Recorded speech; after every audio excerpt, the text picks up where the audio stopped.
আজকেও ইসলামকে সামন থেকে শেষ করা এত সহজ না, এই জন্য পিছন থেকে সবসময় চক্রান্ত করতে থাকে এরা, কিভাবে কোথায় কি লাগায় দেওয়া যাবে, কিভাবে কি করা যাবে। আর তার কলিজাটা হিন্দা ছিঁড়ে দাঁত দিয়ে কামড়ানোর চেষ্টা করেছিল। এই হচ্ছে আমাদের শেকড়ের পূর্বপুরুষরা। তাই এই ঘটনাটা উমর রাদিয়াল্লাহু আনহু দেখেছিলেন। ওই দিন এই ঘটনাটা উমর রাদিয়াল্লাহু আনহু দেখলেন এবং বাসায় গিয়ে তিনি চিন্তা করতে থাকলেন যে সব ফাসাদের মূল মনে হয় মুহাম্মদ। এই ব্যক্তিটার কারণেই আরবের মধ্যে বিভক্তি সৃষ্টি হচ্ছে, ফিতনা ফাসাদ সৃষ্টি হচ্ছে। তাহলে আমার করণীয় কি? আমিও তো একটা গোত্রের নেতা, তিনি আদি গোত্রের নেতা ছিলেন। তো তিনি খোলা তরবারি হাতে চললেন, এবার তিনি নবীজিকে হত্যা করবেন। ওই যে ঘটনাটা জানেন আপনারা। প্রতিমধ্যে একজনের সাথে দেখা হলো, সে বলল যে নবীজিকে হত্যা করার আগে তুমি তোমার বোন আর ভগ্নিপতির বাসায় যাও, তারা তো ইসলাম কবুল করেছে। তিনি আসলেন, এসে দরজা যখন নক করলেন, দরজার আড়াল থেকে শুনতে পারলেন ভিতরে তিলাওয়াত হচ্ছে কিছু একটা, সূরা তাহা তিলাওয়াত হচ্ছিল। তাহা মা আনজালনা আলাইকাল কুরআনা লিতাশকা ইল্লা তাযকিরাতাল লিমান ইয়াখশা তানজিলাম মিম্মান খালাকাল আরদা ওয়াস সামাওয়াতিল উলা আর রহমান আলাল আরশি ইসতাওয়া। তিনি দরজা খুলে ঢুকলেন এবং জিজ্ঞাসা করলেন, মা কুনতুম তাকরাউন, তোমরা কি পড়ছিলে? বোন অস্বীকার করলো যে আমি কিছু না, তাহাদ্দাসনা বাইনানা, আমরা পরস্পরে কথা বলছিলাম। তখন তিনি বললেন যে ফালা তাকরিবা কুনতু সামিআতু ইন্নাকুমা সাবাতুমা। তিনি বললেন যে আমি শুনেছি তোমরা দুইজনে সাবা হয়ে গেছো, মানে বেদিন হয়ে গেছো, মিথ্যা বলবে না আমার কাছে। তখন তার ভগ্নিপতি বললেন, ইয়া ওমর হাল রাআইতা হাক্কান ফি গায়রি দীনি, এই কথাটা বললেন, হে ওমর তুমি কি ইসলাম ছাড়া অন্য কোনো দিনের মধ্যে হক খুঁজে পেয়েছো? তখন তিনি বুঝতে পারলেন সত্যি সত্যি ইসলাম কবুল করেছে। তিনি মারধর শুরু করলেন। এক পর্যায়ে বোনকে থাপ্পড় মারলেন, রক্তাক্ত হয়ে গেলেন। এবং তার বোন তখন তার নাকের উপরেই বললেন যে শাহিদতু আল্লা ইলাহা ইল্লাল্লাহ ওয়া আন্না মুহাম্মাদান আবদুহু ওয়া রাসূলুহু ইফআল মা শি'তা, তোমার যা ইচ্ছা তুমি তাই করো, আমি সাক্ষ্য দিচ্ছি আমরা যে আল্লাহ ছাড়া কোনো ইলাহ নাই এবং মুহাম্মদ আল্লাহর রাসূল সাল্লাল্লাহু আলাইহি ওয়াসাল্লাম। ওমর রাদিয়াল্লাহু আনহু ঠান্ডা হলেন এবং যেহেতু বোনকে মারছেন, একটা ভালোবাসা তো কাজ করে। মাথা যখন ঠান্ডা হলো, তিনি জিজ্ঞাসা করলেন যে তোমরা কি পড়ছিলে?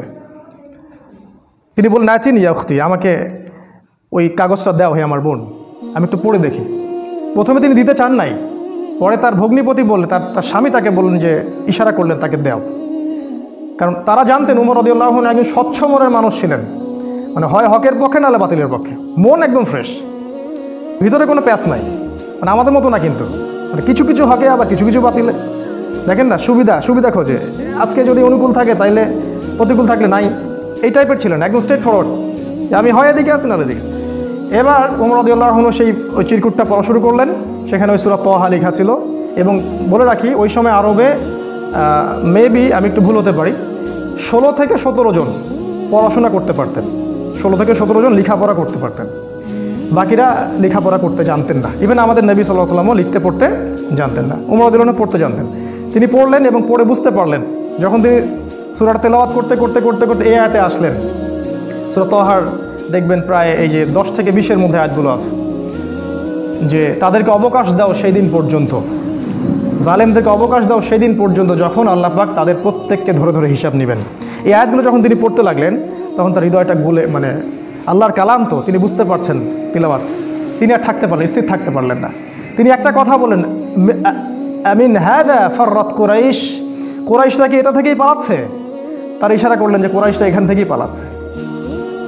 তিনি চোখ দিয়ে দরদর করে পানি পড়তে লাগলেন এবং তিনি বললেন, খুজুনি ইলা রাসূলিল্লাহি ওয়া আসহাবিহি, আমাকে আল্লাহর রাসূল এবং তার সাহাবীদের কাছে নিয়ে চলো, আযহাবু ইলাইহি ওয়া আসলিমু, আমি তার কাছে যাব এবং ইসলাম কবুল করব। তিনি চললেন দারুল আরকামের দিকে। সেখানে ছিলেন হামজা রাদিয়াল্লাহু আনহু, ওই যে কিছুদিন আগে ইসলাম কবুল করছেন। হামজা রাদিয়াল্লাহু আনহু একজনকে পাঠালেন, দরজায় দেখো কে নক করছে। সে গিয়ে দেখলো, সাহাবীর নাম সম্ভবত খাব্বাব রাদিয়াল্লাহু আনহু। তিনি দেখলেন ফুটা দিয়ে যে ওমর ইবনুল খাত্তাব দরজার বাইরে তরোয়াল হাতে আছে। তিনি ভয় পেয়ে গেলেন, ভিতরে এসে বললেন, ক্বাদ জা ইবনুল খাত্তাব বিসাইফ, ইবনুল খাত্তাব তরবারি হাতে এসেছে। তখন ওমর, সবাই ভয় পেয়ে গেলেন, আবু বকর সিদ্দিক সহ, যে এবার না জানি কি হয়, কিয়ামত হয়ে যাবে এখানে, কারণ তার প্রচণ্ড রাগ ছিল। তিনি যে কত বড় যোদ্ধা ছিলেন সেটা বদরের মাঠে গেলে বুঝতে পারবেন, বদরের মাঠে আমরা যখন যাবো ইনশাআল্লাহ। তো হামজা রাদিয়াল্লাহু আনহু বললেন, মা লাকুম ক্বাদ ওয়াজিদতুম, তোমাদের কি হয়েছে, তোমরা ভয় পাচ্ছ কেন? ইফতাহু লাহুল বাব, তার জন্য দরজাটা খুলে দাও। লাউ লাউ ইউরিদ বিহি খায়রান ইয়াসলিম, সে যদি উত্তম কিছুর জন্য আসে ইসলাম কবুল করবে। আও ইউরিদ গায়রা যালিক ইয়াকুনু কাতলুহু আলাইনা হাইয়িনা, আর যদি ও খারাপ কোনো ইন্টেনশন এখানে আসে, ওকে আমরাই ধরে মেরে ফেলে দিব। এই যে হামজা, উনিও কাউকে টেরান না। তুমি এত বড় যোদ্ধা তো কি হয়েছে, আমরাও তোমার চেয়ে কম না। তো তিনি উমর রাদিয়াল্লাহু আনহুর কলারটা ধরে ভিতরে নিয়ে আসলেন, নিয়ে এসে দরজার সাথে ঠেকিয়ে দিয়ে বললেন যে আলা তানতাহি হাত্তা ইয়ানজিলাল্লাহু বিকা কারিয়া, আলা তানতাহি হাত্তা ইয়ানজিলাল্লাহু বিকা কারিয়া, তুমি কি ততদিন পর্যন্ত বিরত হবে না যতদিন না আল্লাহ পাক তোমার উপরে কোনো শাস্তি আযাব পাঠাচ্ছে আসমান থেকে। এইভাবে তিনি ধমক দিলেন আর কি। উমর রাদিয়াল্লাহু আনহু ঠান্ডা হলেন, কারণ উনি তো ইসলাম কবুল করতে সেখানে আসছেন। এরপর রাসূল সাল্লাল্লাহু আলাইহি ওয়াসাল্লাম সেখানে বের হলেন। তিনি রাসূলের সামনে দাঁড়িয়ে, ওমর ইবনুল খাত্তাব রাসূল সাল্লাল্লাহু আলাইহি ওয়াসাল্লামের সামনে দাঁড়িয়ে বললেন, ইয়া রাসূলুল্লাহ, হে আল্লাহর রাসূল, জিতুকা উমিনু বিল্লাহি ওয়া রাসূলিহি, আমি আল্লাহ এবং তার রাসূলের প্রতি ঈমানদার হয়েই এখানে এসেছি। ওয়া বিমা জিতা বিহি মিন ইনদিল্লাহ, এবং আপনি আল্লাহর পক্ষ থেকে যে কিতাব নিয়ে আসছেন তার প্রতি ঈমানদার হয়েই আমি এখানে আসছি। কালিমার সাক্ষ্য দিলেন, রাসূলকে বুক ভরে বললেন যে এর আগ পর্যন্ত আমি ইসলামের যে বিরোধিতা করেছি, আজকের পর থেকে আমি ইসলামের পক্ষের শক্তি হয়ে কাজ করবো ইনশাআল্লাহ। আর তোমরা ইসলাম আমার আগে কবুল করে যত নেকি কামাই করেছো, আজকে থেকে ইনশাআল্লাহ আমি তোমাদেরকে টক্কর দিব ইনশাআল্লাহ। তিনি ঘর থেকে বের হয়ে গেলেন। প্রথমে গেলেন আবু জেহেলের বাসায়। আবু জেহেলের বাসায় নক করে বললেন, হ্যালো আলিমতা আন্নী কদ আসলামত, তুমি কি জানো যে আমি ইসলাম কবুল করেছি? বুকের পাঠা দেখছেন? দিন পালন করে বাসায় বলতেই পারে না যে আমি কোরআন সুন্নাহ ফলো করছি, আমি দিন পালন করছি। বাপের ভয়, মায়ের ভয়, সরকারের ভয়, নেতা খেতার ভয়, কত ভয়। আমাদের বাপদাদাই কি আসলে এরকম ছিলেন? কিন্তু আবু জেহেলের বাসায় গিয়ে বললেন, তুমি কি হাল আলিমতা আন্নী কদ আসলামত, আবু জেহেল তুমি কি জানলা যে আমি ইসলাম কবুল করছি? আবু জেহেল আকাশ থেকে পড়লো, হাল ফাআলতা হাদা, তুমি কি সত্যি এটা করেছো? লা তাফআল, এটা করিও না। ও ভয় পেয়ে যাচ্ছে, কারণ এ তো ইসলামে গেলে খবর আছে আমাদের। তখন উনি চোখ মুখ বড় করে বলেছেন, বাল ফাআল, আমি অবশ্যই ইসলাম কবুল করেছি। এরপরে গেলেন ওয়ালিদ বিন মুগিরার বাসায়, ওখানে একই কথা বললেন। তারপর আরেক কাফেরের বাসায় আরেক একই কথা বললেন। এরপর আসলেন কাবা ঘরে। কাবা ঘরে এসে বললেন যে ইয়া আইয়ুহান নাস, হে হে লোক সকল, ইলামু আন্নী কদ আসলাম, তোমরা জেনে রাখো আমি ইসলাম কবুল করেছি। ওয়া আন শাহিদতু আল্লা ইলাহা ইল্লাল্লাহ ওয়া আন্না মুহাম্মাদুর রাসূলুল্লাহ, আমি সাক্ষ্য দিয়েছি আল্লাহ ছাড়া কোনো মাবুদ নাই, মুহাম্মদ সাল্লাল্লাহু আলাইহি ওয়াসাল্লাম আল্লাহর বান্দা এবং রাসূল। এরপরে লোকজন তাকে মারা শুরু করলো, সবাই তাকে মারা শুরু করলো। পারতেছিল না তার সাথে, তিনি একাই 8-10 জনকে ডিফেন্ড করতেছিলেন। এক পর্যায়ে সেখানে আরও কিছু গোত্রনেতা আসে এবং তাদের মারামারিটা বন্ধ করে দেন। এবার দেখেন, মারামারি বন্ধ করে দিয়ে একজন উমর রাদিয়াল্লাহু আনহুকে বলছিলেন যে আফালা কুনতা কাতামত, ওমর তুমি কি চুপ থাকতে পারতে না? এই যে আমাদের হিকমা আছে না, চুপ থাকো। ওমর তুমি কি চুপ থাকতে পারতে না? উমর ইবনুল খাত্তাব বলছেন, ওয়াল্লাহি লা আকতুমুল হাক্কা ওয়া হুয়া আলামু, যখন আমি সত্য জেনেছি, আল্লাহর কসম করে বলছি আমি সত্যকে গোপন রাখবো না। লাউ ফাররিকান্নাল হাক্কা মিনাল বাতিল কামা ফাররাকাল্লাহু বাইনাল লাইলি ওয়ান নাহার, আমি সত্যকে মিথ্যা থেকে আলাদা করে দিব, ঠিক যেমন করে আল্লাহ রাত থেকে দিনকে আলাদা করে দেন। এই ঘটনার পরে তার নাম হয়েছে আল ফারুক, পার্থক্যকারী। যেমন করে মিরাজের ঘটনার পর আবু বকর সিদ্দিকের নাম হয়েছে কি? সিদ্দিক। প্রত্যেকটার পিছনে একটা ঘটনা আছে, পড়তে হবে, এগুলো জানতে হবে। আপনি ওই রাজ্যে বিচরণ করবেন তখন ইনশাআল্লাহ। এবার ইসলাম শক্তিশালী, কারণ বড় বড় দুইজন নেতা আমাদের পক্ষে। মনে করেন পুতিন আমাদের পক্ষে, মনে করেন ওই আরও বড় বড় কিছু নেতা আমাদের পক্ষে। এখন ইসলাম শক্তিশালী, তাদের কাছে ক্ষমতা আছে, লোকজন জলবল আছে, আর অর্থ সম্পদ আছে। এবার রাসূল সাল্লাল্লাহু আলাইহি ওয়াসাল্লাম এর কাছে গিয়ে ওমর রাদিয়াল্লাহু আনহু বললেন, ইয়া রাসূলুল্লাহ আলাসনা আলাল হক আলাইসু আলাল বাতিল, এভাবে বলতে থাকলেন, আমরা কি হকের উপর নাই, ওরা কি বাতিলের উপর নাই? আলাসনা মুসলিমান, আমরা কি মুসলিম না? আলাইসুল মুশরিকিন, তারা কি মুশরিক না? আমরা কেন এখানে গোপনে এভাবে ইসলামের দাওয়াত দিব? আজকে থেকে প্রকাশ্যে দাওয়াত দিব। এই তারপর থেকে ইসলামের প্রকাশ্য দাওয়াত শুরু হলো। এবং মিছিল করতে করতে তারা কাবা ঘরে গেলেন এবং সবাই স্লোগান দিতে থাকলেন, লা ইলাহা ইল্লাল্লাহ মুহাম্মাদুর রাসূলুল্লাহ, লা ইলাহা ইল্লাল্লাহ মুহাম্মাদুর রাসূলুল্লাহ।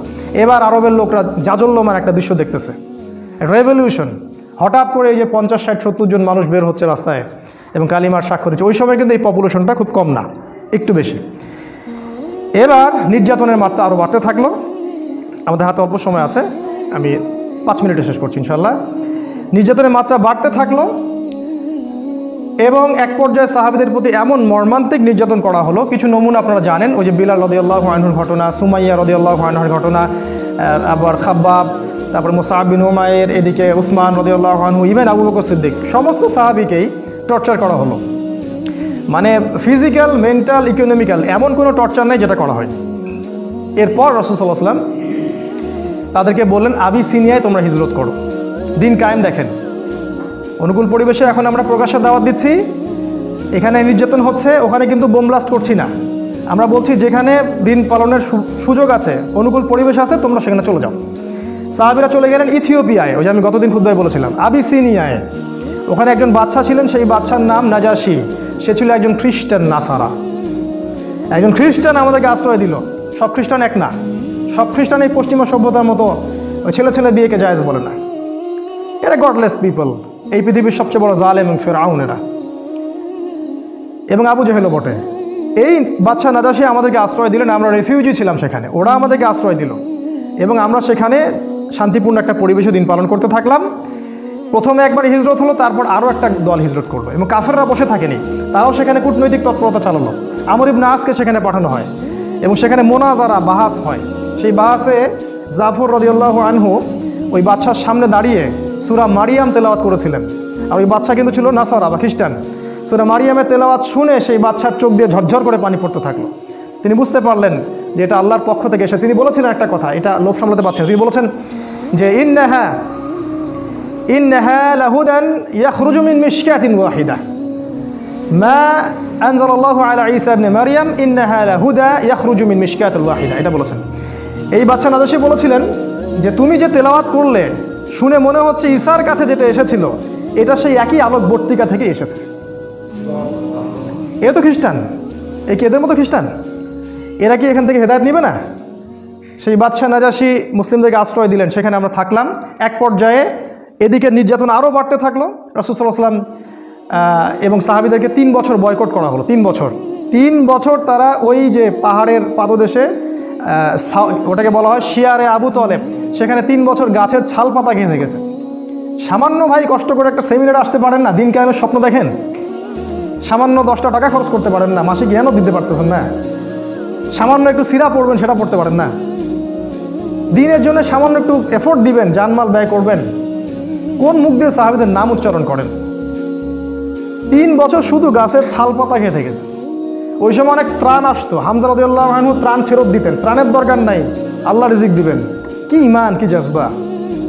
আমাদের বাপদাদা সবাই, আমাদের শেকড়, আমাদের গায়ে তাদেরই রক্ত আছে, কিন্তু কোনো না কোনোভাবে উপমহাদেশে ইসলাম তারা প্রচার করেছেন। যাই হোক, এবার এই বয়কটটা যখন উঠে যায়, তখন রাসূল সাল্লাল্লাহু আলাইহি ওয়াসাল্লাম তায়েফে হিজরত করলেন। সেখানে ঘটনা আপনারা জানেন, সেখান থেকে তাকে মারধর করে বের করে দেওয়া হয়। তিনি আবার মক্কায় চলে আসেন। এবার মক্কায় তিনি যখন স্টে করলেন, নবুয়তের 10, 11 আর 12 এই 3টা বছর শেষ করছি আমি। 10, 11, 12 এই 3টা বছরে মদিনা, যে ইয়াসরিব থেকে প্রথমে 6 জন, তারপরে 12 জন, তারপরে 73 জন, পরপর 3 বছরে 3টা গ্রুপ আসলো। প্রথমে 6 জন, তার নেতৃত্বে ছিলেন আসাদ বিন জোরারা, তারপরের বছর 12 জন, তারপরের বছর 73 জন, আর 2 জন নারী, মোট 75 জন। এই 75 জন এসে রাসূলের কাছে বায়াত করলেন। বায়াত করে রাসূলকে বললেন যে আপনি মদিনায় হিজরত করেন। এবার রাসূল সাল্লাল্লাহু আলাইহি ওয়াসাল্লাম সাহাবীদেরকে নিয়ে মদিনায় হিজরত করলেন। আর মদিনায় হিজরত করার পরে সেখানে ইসলামিক স্টেট বা খিলাফা স্টেট কায়েম হলো। তারপরে দিন কিভাবে কায়েম হলো সেটা আমরা ইনশাআল্লাহ সালাতের পর শিখবো ইনশাআল্লাহ। জাযাকুম। আসসালামু আলাইকুম রাহমাতুল্লাহ। বিসমিল্লাহি আউয়ালুহু ওয়া আখিরুহু আলহামদুলিল্লাহ। প্রশংসা সেই আল্লাহ পাকের জন্য, যিনি আমাদেরকে মাগরিবের সালাতের পর আবারও বসার তৌফিক দান করেছেন। সবাই বলি আলহামদুলিল্লাহ। হৃদয়ের অন্তঃস্থল থেকে দরুদ পাঠ করি আমাদের প্রিয় নবী মুহাম্মদ রাসূলুল্লাহ সাল্লাল্লাহু আলাইহি ওয়াসাল্লামের প্রতি। আল্লাহুম্মা সাল্লি আলা মুহাম্মদ, আল্লাহুম্মা বারিক আলা মুহাম্মদ। মাগরিবের সালাতের আগ পর্যন্ত আমরা যতটুকু আলোচনা করেছিলাম মদিনায় হিজরত পর্যন্ত। হিজরতের যে মূল ঘটনাটা, সেই ঘটনাটা হচ্ছে যে ইয়াসরিব বা মদিনা থেকে প্রথমে 6 জন যুবক মক্কায় আসেন হজের মৌসুমে। হজ কিন্তু তখনও ছিল, মানে এই হজ সিস্টেম না, বিকৃত হজের সিস্টেম। কারণ তারা দাবি করতো যে আমরা ইব্রাহিম আলাইহিস সালামের রিলিজিয়ন ফলো করি। মক্কার কুরাইশরা এটা দাবি করতো আমরা ইব্রাহিমী দিন ফলো করি, এই জন্য তারা হজও কিন্তু করতো। এখনও দেখবেন, এখনও যারা মুশরিক আকীদা লালন করে তারাও কিন্তু বছর বছর হজ উমরা ঠিকই করে। এটা নতুন কিছু না। তো এই হজের মৌসুমে ইয়াসরিব থেকে প্রথমে 6 জন যুবক এই মক্কায় আসে হজ করতে, যারা আগে শুনেছিল যে শেষ জামানায় একজন নবী আসবেন। এই যে শেষ জামানা সম্পর্কে সচেতনতা, এটা নতুন কিছু না, এটা সবাই করেছে আগে যুগে যুগে। ইহুদিরা খুঁজে খুঁজে বেড়াতো যে কবে নবী বের হবে, আমরা কবে তার কাছে বায়াত নিব। যখন দেখলো নবী ইসমাইল আলাইহিস সালামের বংশ থেকে আসছে, তখন তারা আর সেখান থেকে বায়াত নিল না, উদ্ধত অহংকার করলো। অথচ আমরা কিন্তু ওদের কাবা বাইতুল মাকদাসকে কেন্দ্র করে দীর্ঘদিন নামাজ পড়েছি। এটা বোঝানোর জন্য যে একই সোর্স থেকে সব নবী এসেছেন। যাই হোক, এই 6 জন যুবকের নেতৃত্ব দিয়েছিলেন আসাদ বিন জুরারাহ রাদিয়াল্লাহু আনহু নামে একজন সাহাবী। তিনি রাসূলুল্লাহ সাল্লাল্লাহু আলাইহি ওয়াসাল্লামের সাথে দেখা করলেন 6 জন সাহাবীকে সাথে নিয়ে। আমাদের নবীজি সাল্লাল্লাহু আলাইহি ওয়াসাল্লাম কোরআন পাঠ করে শোনালেন, তাদেরকে ইসলামের দাওয়াত দিলেন এবং এই 6 জন ইসলাম কবুল করলেন আলহামদুলিল্লাহ। এই প্রথম মদিনা থেকে কেউ এসে ইসলাম কবুল করলো। এর আগ পর্যন্ত দেখলেন দীর্ঘ 10 বছর কত চড়াই উতরাই আমাদেরকে পার হতে হলো। এদিকে কাফেরদের নির্যাতন কিন্তু ব্যাপক হচ্ছিল। বয়কট করেছে 3 বছর, তার পরের বছর খাদিজা রাদিয়াল্লাহু আনহা মারা যান, একই বছর চাচা আবু তালেবও মারা যান, মাত্র 3 দিনের ব্যবধানে সম্ভবত। এবং এতে করে নির্যাতন আরও বেড়ে যায়, ওখানে থাকা আমাদের জন্য কষ্টকর হয়ে যায়। তখন নবীজি চাচ্ছিলেন হিজরত করার জন্যেই, আল্লাহ পাকের আদেশের অপেক্ষা করছিলেন। এই জন্য প্রথমে তিনি আবিসিনিয়ায় পাঠিয়েছেন সাহাবীদেরকে, তারপর নিজে গিয়েছেন তায়েফে।